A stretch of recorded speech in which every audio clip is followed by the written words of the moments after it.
Hey kids, welcome to the next episode of our handwriting practice, and in today's video I'm going to show you something called M frequency. Now we have seen W frequency in the previous video, so this is a continuation of that. Instead of doing the W's in downward manner, we're going to do the M's with the upward lines. Okay, so let's start with it. And for writing these M frequencies, we're going to use the first three lines for the bigger ones, and we're going to use the middle two lines for the smaller ones. Let's start. So for writing these M frequencies for the first three lines, I'm going to start from here, from the third line. I'm going to draw a slanted line towards the first line, and then I'm going to come down to the second line, go back up, and then I'm going to come down again. Now, as you can see, I'm using the slanted lines that we learned in the very first beginnings of this practices, and so yeah, I'm not slanting it towards this side, but I'm slanting it towards this side. So make sure that your slanted lines are towards this side, except for this one line that you're making over here.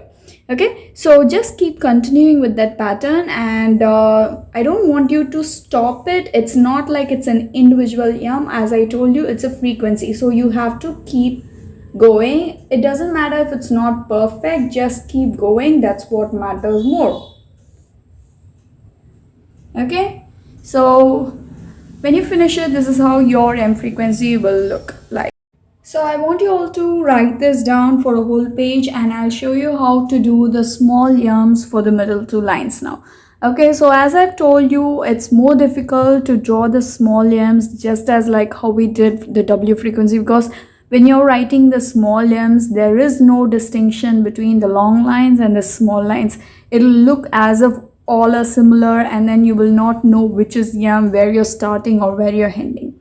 So make sure that you take your time with the small M's, and we'll start now. So for writing the small M's, we'll start from the third line, and we'll go to the second line, then down to the third line again, up again to the second line, then down again to the third line. Now don't take your hand out and keep continuing. Now this is what I meant. When you keep continuing, you will not know which is the actual M here, because it looks like a series of triangles. But you just keep going. Now once you're done with the small M's for a whole page, or even if it is for a line, I want you to do this and check whether if you have actually written the yum or you have done the triangles, because just in case, so that you will know what actually we are focusing here.